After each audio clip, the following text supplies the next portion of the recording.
भारतीयता और आधुनिकता,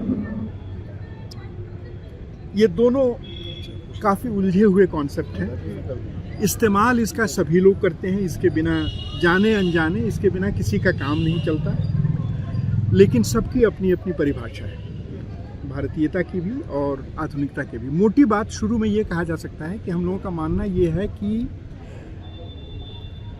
आधुनिकता को अगर भारतीयता की ज़मीन न मिले, हमारे यहाँ हम अपने देश समाज की बात कर रहे हैं, भारत की बात कर रहे हैं, अगर आधुनिकता को भारतीयता की ज़मीन न मिले तो वो यहाँ वो हवा में नहीं चल सकती, उसको भारत की ज़मीन में उसको प्लांट होना पड़ेगा।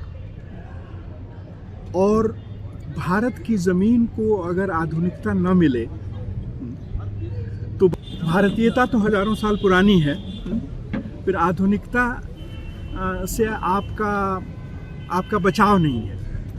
और दोनों ही चीज़ें अभी हमने परिभाषित नहीं की हैं कि भारतीयता से मेरा क्या मतलब है और आधुनिकता से मेरा क्या मतलब है, और दोनों शब्द जो हैं वो काफ़ी विवादास्पद हैं। तो यहाँ से शुरू करें, पहले भारतीयता से। दोनों ही एक क्या कहेंगे, आज का जो कुछ लोग जिसको उत्तर आधुनिक समय कहते हैं, पोस्ट मॉडर्निटी का टाइम कहते हैं, उसमें आधुनिकता खुद ही बहुत आलोचना का विषय बनी है। मैं उस पर थोड़ी देर में बाद में आता हूँ कि मैं कैसे आधुनिकता को परिभाषित कर रहा हूँ इस युग को देखने के लिए, भारतीयता और आधुनिकता के जोड़े को देखने के लिए। पहले थोड़ी भारतीयता की बात करें। मतलब हमारे देश में नेहरू से रिपब्लिक शुरू हुआ और मोदी तक पहुंचा है। हमारे लगभग हम जैसे लोगों के, तो मैं 12 साल का था तो नेहरू की मृत्यु हुई थी, और हमारा स्कूल, हमारे बिहार के गांव में स्कूल था, उस दिन हेडमास्टर ने स्कूल बंद किया था। 28 मई को, 27 मई को उनकी मृत्यु हुई थी और 28 को हम लोगों को खबर मिली थी और स्कूल बंद किया गया था। और जो सभा हुई थी वो आज तक मुझे याद है उसमें। तो वहाँ से लेके मोदी तक हम लोगों ने अपनी आँख के सामने देखा है एक कम खाने पीने वाला भारत, कम पढ़ा लिखा भारत। आज की तुलना में, आज भी भारत गरीब है, लेकिन आज की तुलना में बहुत गरीब भारत, वो तो नेहरू को प्रधानमंत्री बनाता है, और उससे कई गुना ज़्यादा पढ़ा लिखा भारत, तुलनात्मक रूप में अच्छा खाता पीता भारत, वो मोदी को प्रधानमंत्री बनाता है। ये चूँकि आँख के सामने हमारे होता है इसलिए हम इस पर विचार नहीं करते, लेकिन ये विचार करने वाली बात है कि वहाँ से हम यहाँ कहाँ पहुँचे। किसी न किसी कोई इस पर एतराज़ कर सकता है और कह सकता है कि ये तो तरक्की हुई है। उम्मीद है कि हम लोग ऐसे ग्रुप में बैठे हैं जहाँ ये कहने वाला कोई नहीं होगा। ये उतरान है, ये भारत का उतार है, भारत का संकट है। और ये हम सब के पूरे लेफ्ट के बावजूद और पूरे लिबरल प्रोग्रेसिव नेहरू जैसी पॉलिटिक्स और आइडियोलॉजी के बावजूद ये हुआ है। यानी ये किसी न किसी रूप में लिबरल फिलॉसफी की भी हार है और लेफ्ट की फिलॉसफी की भी हार है। तो इतनी बड़ी ये समस्या है जो आँख के सामने होने की वजह से, हाँ, भारतीयता का नेहरू का जो डिस्कवरी ऑफ इंडिया था, या उनका जो प्रयास था, ठीक आज़ादी से पहले 1946 में वो उनकी किताब आई थी और जेल में वो बैठ के उन्होंने लिखी थी। वो इससे जूझने का प्रसंग था। वो हम कॉलोनियलिज्म से लड़ रहे थे, फ्यूडल सोसाइटी थे या पिछड़ी हुई सोसाइटी थे जिसका विकास कॉलोनियलिज्म ने भी रोक रखा था, उपनिवेशवाद ने भी रोक रखा था, और जो हमारी पुरानी संरचना थी उसने भी रोक रखा था। तो हम लोगों ने भारतीयता का प्रसंग हम लोगों के लिए इस हिसाब से बना कि जो वैचारिक वर्चस्व बना है हिंदुत्व का,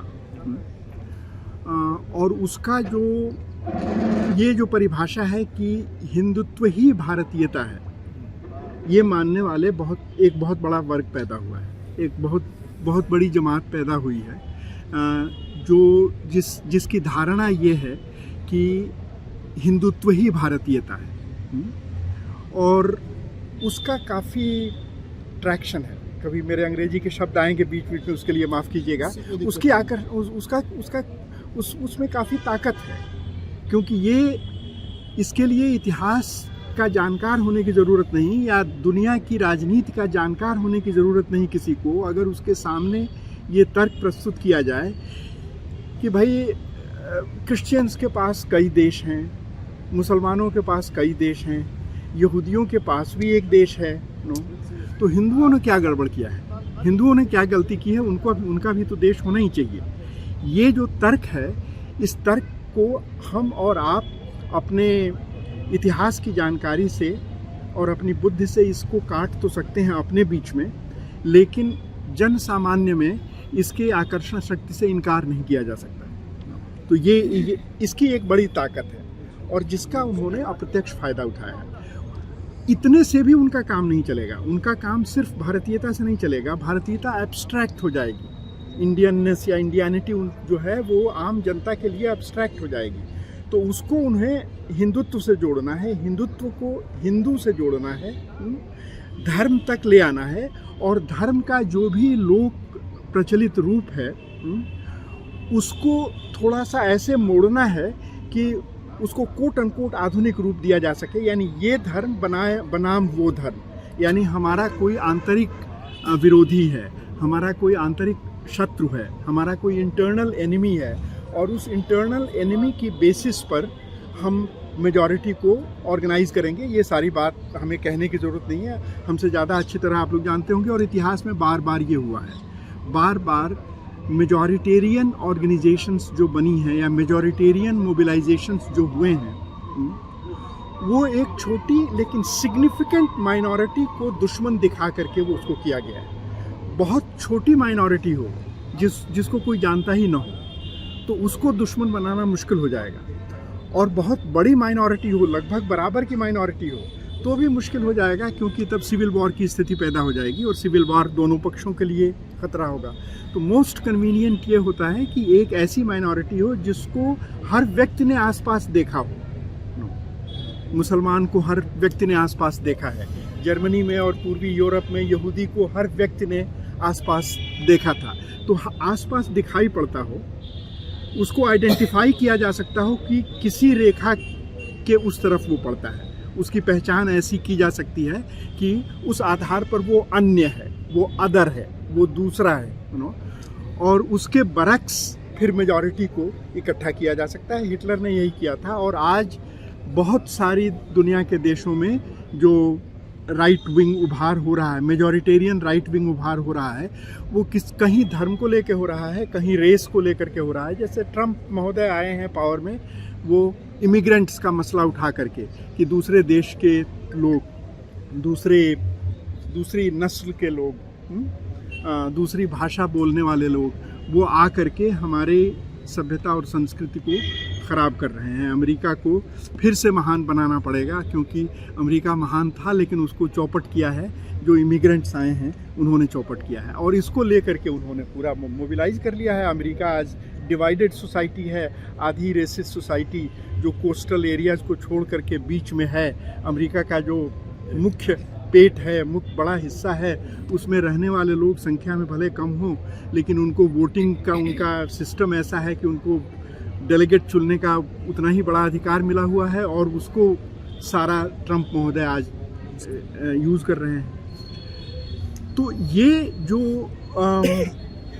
ये जो सीक्वेंस बनाया यहाँ पर, जो मेजॉरिटेरियन मोबिलाइजेशन हुआ, और ये सीक्वेंस बनाया कि धर्म के आधार पर रेखा खींचना, धर्म के आधार पर आंतरिक दुश्मन को स्थापित करना, उसको अपने समाज की सारी समस्याओं के लिए और अपने समाज की अवनति के लिए जिम्मेदार ठहराना, और उस आधार पर मेजॉरिटी को मोबिलाइज करना, और ये कहना कि मेजॉरिटी जो है वो धर्म के आधार पर या पहचान के आधार पर मोबिलाइज हो और अपने बीच से एक महामानव को पैदा करे।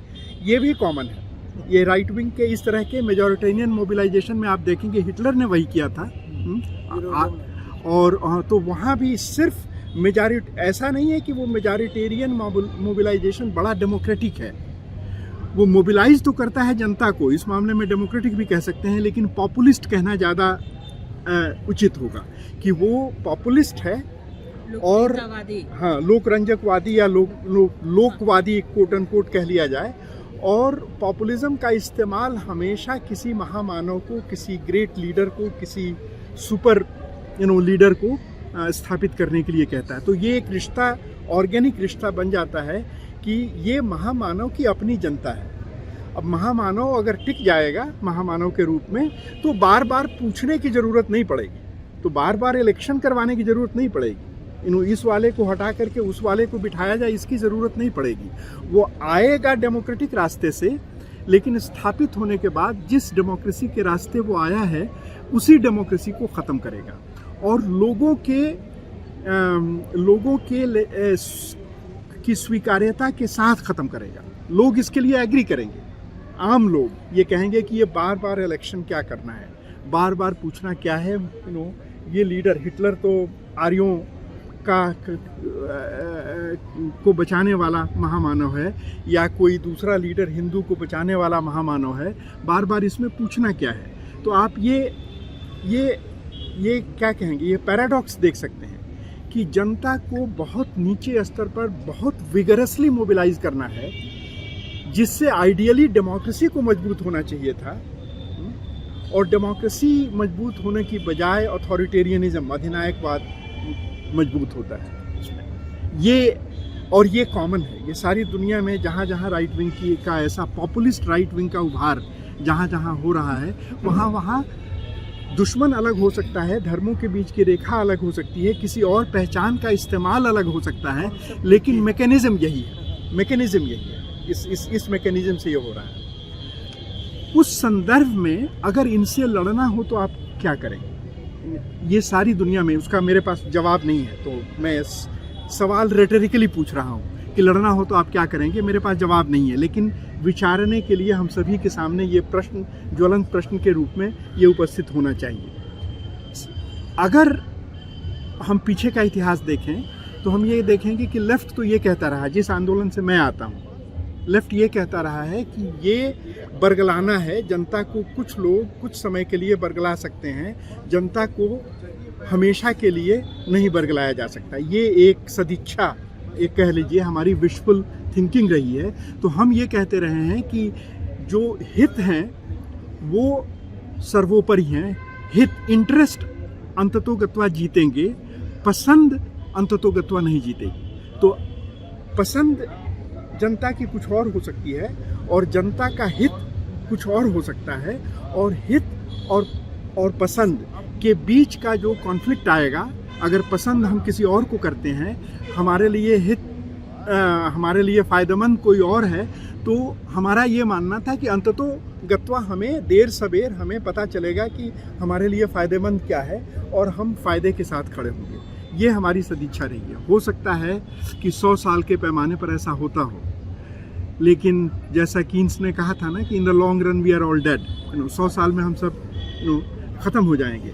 हमें अपनी ज़िंदगी जीनी है एक छोटे टाइम स्केल पर, तुलनात्मक रूप में छोटे टाइम स्केल पर, और हमें अपना संघर्ष करना है तुलनात्मक रूप में एक छोटे टाइम स्केल पर। तो 100 साल में या 1000 साल में अंततोगत्वा वही होगा जो जनता के हित में होगा।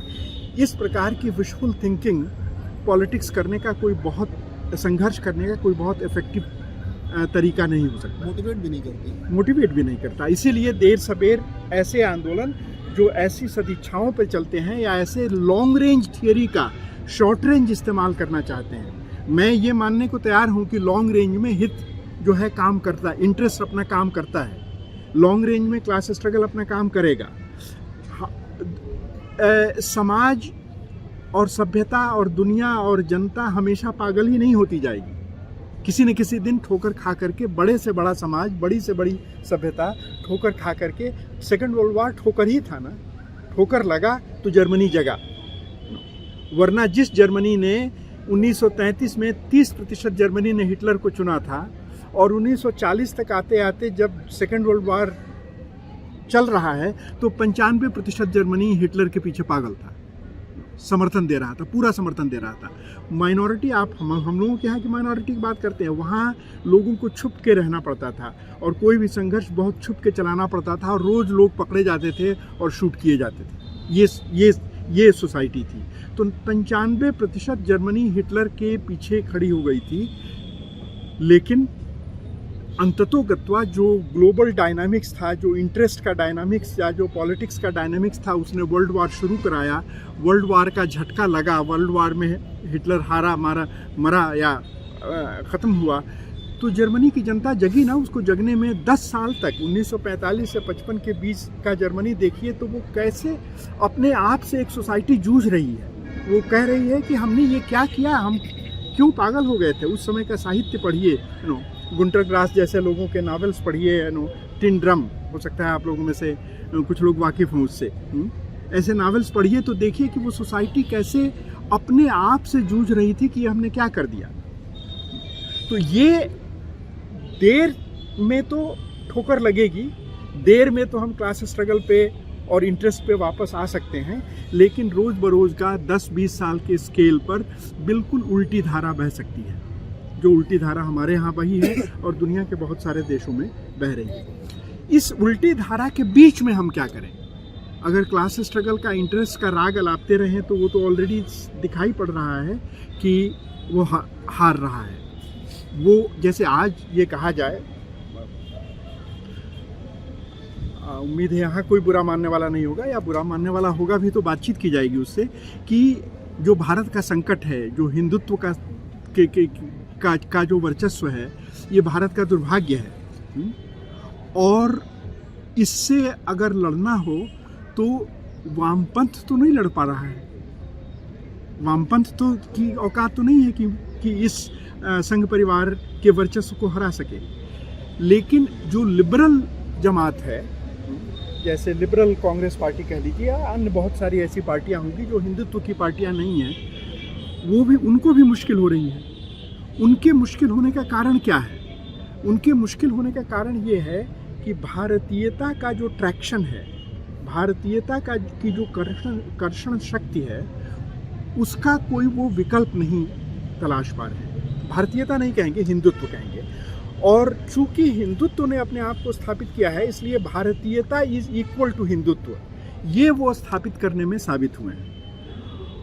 और भारतीयता का कोई ऐसा वैकल्पिक रूप जिसको हम राजनैतिक शक्ति दे सकें, जिसको राजनीति के कोई प्रोफेसर के किताब में नहीं, किसी अकादमिक संस्थान में नहीं, जिसको राजनीति की ज़मीन पर उतार सकें, भारतीयता का ऐसा वैकल्पिक रूप सहज रूप में हासिल नहीं है, वो मौजूद नहीं है। ये समस्या है। हमारा ये कहना है कि क्लास स्ट्रगल हो, चाहे लिबरल क्या कहता है, लिबरल की भारतीयता क्या है? लिबरल की भारतीयता ये है कि वो कहता है कि भारत एक रिपब्लिक है जो भारतीय संविधान पर आधारित है। 1947 की आज़ादी के बाद वो खड़ा हुआ। उस भारत का जो भी नागरिक है, उस नागरिक की जो राष्ट्रीयता है, उस नागरिक की राष्ट्रीयता का जो सभ्यतात्मक सांस्कृतिक पहलू है, वो भारतीयता है। हमने शुरू में ही कहा कि मैं आज इकोनॉमिक पक्ष की बात नहीं करूंगा, मैं सभ्यता और संस्कृति की बात करूंगा।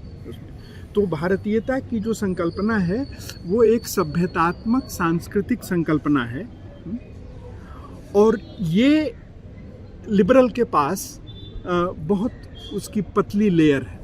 बहुत लिबरल की जो उदारवादी, जिसको हमारे जार्गन में कहा जाएगा उदारवादी बुर्जुआ के पास जो भारतीयता की संकल्पना है, वो बहुत दुबली पतली संकल्पना है, क्योंकि वो 75 साल के इतिहास पर आधारित है, या ज़्यादा से ज़्यादा आप बढ़ा दें तो 100-150 साल के इतिहास पर आधारित है। कि जब भारतीय राष्ट्र का आंदोलन शुरू होता है उपनिवेशवाद के विरुद्ध, वहाँ से वो पैदा होता है, गांधी नेहरू के ज़माने में वो पैदा होता है, और वहाँ से लेके फिर रिपब्लिक बनता है, राष्ट्र बनता है, राष्ट्र का नागरिक बनता है। उस नागरिक का राष्ट्रवाद जो है वो राष्ट्रीयता है, जिसको हम भारतीयता कहेंगे। लेकिन ये तो बहुत दुबला पतला हुआ इसके सामने, क्योंकि रिपब्लिक तो 75 साल से बना है ना, आधुनिक राष्ट्रीयता का आंदोलन तो 100-150 साल का है ना। और भारतीयता की जो जिस संकल्पना से लड़ना है वो क्लेम करता है कि हम सनातन हैं, वो हम हमेशा से हैं। चलिए हमेशा वाली बात छोड़ भी दिया जाए तो भी हम 3000 साल से हैं। तो 3000 साल के सामने 100 साल कैसे खड़ा होगा? 3000 साल से जो चीज़ खून में बह रही है, जो हमारे अंदर है, हमारे बिना जाने हमारे अंदर है, उसको कुछ लोगों ने आके बता दिया है कि आपके खून में 3000 साल से जो बह रहा है वो फलाने चीज़ है, वो हिंदुत्व है, वो सनातन है, वो मनुस्मृति है, कह दिया। और चूंकि हमने उस पर सोचा नहीं, हमने अपनी परिभाषा गढ़ी नहीं कि 3000 साल से हमारे खून में जो बह रहा है उसको हम क्या कहेंगे, उसका क्या नाम देंगे, तो उनका वो जीतेंगे उसमें। तो ये हमें इस बात पर मजबूर होना पड़ा कि हमें जो क्लास इंटरेस्ट है, जो इकोनॉमिक सिस्टम है, वहाँ की जो लड़ाई है, नौकरी चाकरी की, वेलफेयर स्टेट की, महंगाई की जो लड़ाइयाँ हैं, वो सब लड़ाइयाँ वाजिब हैं, सेंटर में हैं, रोज़ बरोज़ के पैमाने पर वही लड़ी जाएंगी। लेकिन उनको इकट्ठा करके उनका एक व्यापक अखिल भारतीय स्वरूप देना, जैसा कि उन्होंने हिंदुत्व के नाम में दे दिया है, वो जो एक तरह का इमोटिव, जिसका अट्रैक्शन हो, मतलब जिसका भावनात्मक कर्षण हो, शक्ति हो। राजनीति काफ़ी भावना से भी होती है ना, उसमें सिर्फ इंटरेस्ट से नहीं होती। ऐसी भारतीयता की संकल्पना से हम बच नहीं पाएंगे। हम लेफ्ट के लोग नहीं बच पाएंगे, हम लिबरल बुर्जुआ नहीं बच पाएंगे। क्योंकि हमसे जब कहा जाता है तो हम कहते क्या है? हम कहते ये हैं कि अरे इन लोगों ने आके बिगाड़ दिया। ये लोग क्या कहते हैं? ये लोग माने हिंदुत्व वाले, ये क्या कहते हैं? मुसलमानों ने आके बिगाड़ दिया। तो हम तो बड़ी गौरवशाली सभ्यता थे। तो ऐसी गौरवशाली सभ्यता कैसी होगी जो खैबर और बोलन के दर्रे से 5-10 हज़ार घुड़सवार वहाँ से घुसेंगे और दौड़ते हुए सोमनाथ तक पहुँच जाएंगे और बीच में कोई रोकने वाला नहीं होगा, और ऐसा बिगाड़ेंगे कि फिर बनाते नहीं बनेगा। तो ऐसी कौन सी गौरवशाली सभ्यता हम थे कि कुछ हज़ार घुड़सवारों के बिगाड़ने से एक बार बिगड़ गए। और हम वामपंथी लोग क्या कहते हैं? जो हिंदुत्व वाले हैं वो कहते हैं मुसलमानों ने बिगाड़ दिया, और हम वामपंथी लोग कहते हैं कि अंग्रेज़ों ने बिगाड़ दिया। हमारी भी भाषा वही है। हम भी यही कहते हैं कि कॉलोनियलिज्म नहीं होता तो हमारे प्रसिद्ध इतिहासकार इरफान हबीब साहब मिडिवल पीरियड के लिए ये कहेंगे कि वहाँ भी क्लास स्ट्रगल था, भारत के पास भी इतिहास था। वो लड़ रहे हैं उन लोगों से, उन पश्चिम के इडियोलॉजिकल कॉलोनियलिस्ट माइंडसेट से जो कहता था कि भारत के पास इतिहास ही नहीं है। तो वो तो ज़रूरी लड़ाई लड़ रहे हैं। लेकिन इसी के साथ इतिहासकारों को ये भी खोजना चाहिए था कि हार इस सभ्यता की क्यों हुई, ये ढूंढना पड़ेगा। जिन लोगों ने हराया वो भारतीय बन गए। तो जब हम इस सभ्यता की हार की खोज कर रहे हैं तो आज उपस्थित किसी के खिलाफ नहीं सबूत इकट्ठा कर रहे हैं कि आज का जो भारतीय है उसमें से ये मेजॉरिटेरियन भारतीय माइनॉरिटी भारतीय के खिलाफ सबूत इकट्ठा कर रहा है। वो बात नहीं है। बात यह है कि वो भी उतना ही भारतीय है जितनी मेजॉरिटी जितनी भारतीय है। लेकिन जब ये वो कहते हैं कि उन्होंने आके बिगाड़ दिया तो कैसे ये गलत था। और हम जो ये कहते हैं कि कॉलोनियलिज्म ने आकर के हमारे समाज को ऐसा बिगाड़ा कि हम अब बना ही नहीं पाएंगे अगले 100-200 साल तक। तो ऐसा क्यों हुआ कि एक बार घुड़सवार आए थे और दूसरी बार नाविक आए, 5-10 हज़ार नाविक उतरे, जो आज चेन्नई है या जो आज कोलकाता है उनके बंदरगाहों पर, और 100 साल के अंदर 20 करोड़ के देश को कब्जा कर लिया उसमें। तो उत्तर तो यहाँ नहीं मिलता। तो जो हमें ये तलाशना पड़ेगा कि हम जो 3000 साल के, हमें ये पता है कि हम 100 साल के इतिहास को कैसे ओन करेंगे, कैसे कहेंगे कि ये हमारा इतिहास है। तो कॉलोनियलिज्म के खिलाफ संघर्ष का इतिहास है, रिपब्लिक को खड़ा करने का इतिहास है, और रिपब्लिक के अंदर गरीब लोगों का, वर्किंग क्लास के साथ खड़े होकर लड़ने का इतिहास है। इसको ओन करना तो आसान है, लेकिन मिडिवल पीरियड को हम कैसे ओन करेंगे? हम मुग़ल पीरियड को या दिल्ली सल्तनत के पीरियड को कैसे ओन करेंगे? उसकी भाषा हमें ईजाद करनी पड़ेगी ना। और हम सांस्कृतिक पीरियड को, इसको अगर पर्शियनेट पीरियड कह लिया जाए, तो हम सांस्कृतिक पीरियड को कैसे ओन करेंगे? हम क्या कहेंगे कि वेदों से लेकर के और हर्षवर्धन तक जो साम्राज्य 3-4 बड़े साम्राज्यों का काल था और बड़े धर्मों का काल था, कि बौद्ध धर्म यहाँ पैदा हुआ, यहाँ जैन धर्म पैदा हुआ, और बौद्ध धर्म और जैन धर्म ने दबाव डाल करके वैदिक लोगों को सोचने समझने वाला बनाया। नहीं तो वो रिचुअल ही कर रहे थे, सारे मंत्र जो थे वो ये इस या उस देवता को प्रसन्न करने की विधियां थी उसमें। तो उपनिषद कैसे आते हैं? उपनिषद का काल आता है जब बौद्ध धर्म और श्रमणिक, जिसको रिलीजन कहते हैं, ये ब्राह्मणिकल रिलीजन थे, जो वेदों से आते थे, और जो श्रमणिक रिलीजन थे जो तार्किक धर्म थे, धर्म बन गए। शुरू में वो धर्म नहीं थे। बुद्ध अनीश्वरवादी थे, महावीर अनीश्वरवादी थे, लेकिन चलिए धर्म बना। तो जो वो उन्होंने जो बहस शुरू की वैदिक धर्मों के खिलाफ, उससे वैदिक धारा से आने वाले लोगों को भी दार्शनिक जवाब देने पड़े, जिसमें उपनिषदों की रचना हुई और बाद में भाषा बनी, संस्कृत परवान चढ़ी, और गुप्त काल तक आते आते अगर जो मौर्य साम्राज्य जो था ईसा से 300 साल पहले, वो वहाँ बौद्ध धर्म का वर्चस्व था, तो ईसा के 300 साल बाद जो गुप्त साम्राज्य था उसमें तब तक सनातनियों का वर्चस्व हो गया था उसमें। तो ये जो लगभग 1000 साल का संघर्ष चला, सबसे बड़ा, बाद अगर मिडिवल पीरियड से पहले का सबसे लंबा संघर्ष जो है वो ब्राह्मणिकल और श्रमणिक धर्मों के बीच का संघर्ष है। बौद्ध धर्म, जैन धर्म, लोकायतवादी, ये सारे लोग जो थे वो एक तरफ, और जो वैदिक परंपरा से आने वाले लोग थे, जिनको ब्राह्मणिकल कह लिया जाए मोटे तौर पर, उन ब्राह्मणिकल रिलीजन, इन दोनों के बीच का जो वैचारिक, धार्मिक और सामाजिक संघर्ष था वो 1000 साल चला। उस 1000 साल को हम कैसे देखेंगे और हम कैसे ओन करेंगे? एक तरीका तो ये है कि वर्चस्व ब्राह्मणों का ही स्थापित हुआ, इसलिए उस पीरियड की किसी भी चीज़ को हम अपना नहीं मानेंगे। ब्राह्मणों ने वर्णाश्रम स्थापित किया, पुरुष सूक्त वेद में ही आया, मुख से ब्राह्मण, बाजू से क्षत्रिय, कमर से वैश्य, पैर से शूद्र, ये सिद्धांत आया। तो जहाँ ऐसा सिद्धांत, वर्चस्व का सिद्धांत हो, उससे हमारा क्या लेना देना? हम तो आधुनिक समय के लोग हैं, हम तो गरीब के साथ, दलित के साथ, स्त्री के साथ खड़े होकर के लड़ते हैं, और स्त्री की नज़र से, दलित की नज़र से अगर हम प्राचीन भारत को देखें तो हमें अपने लायक क्या मिलेगा? हम क्रिटिक तो पेश करेंगे कि जिनको मर्यादा पुरुषोत्तम कहा जाता है उन्होंने भी सीता के साथ क्या किया, और जिनको मर्यादा पुरुषोत्तम कहा जाता है उन्होंने भी शंभुक के साथ क्या किया।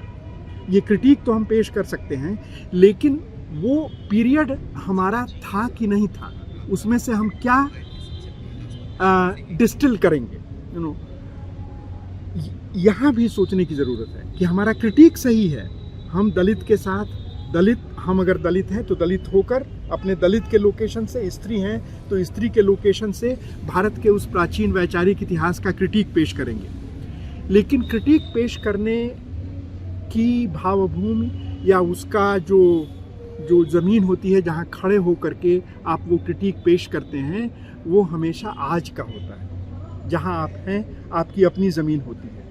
उस वैल्यू सिस्टम पर, उस एथिक्स पर, उस मोरालिटी पर और उस सामाजिक दृष्टि पर खड़े होकर के आप प्राचीन काल का क्रिटिक पेश कर रहे हैं। लेकिन सवाल ये भी है कि प्राचीन काल में जहाँ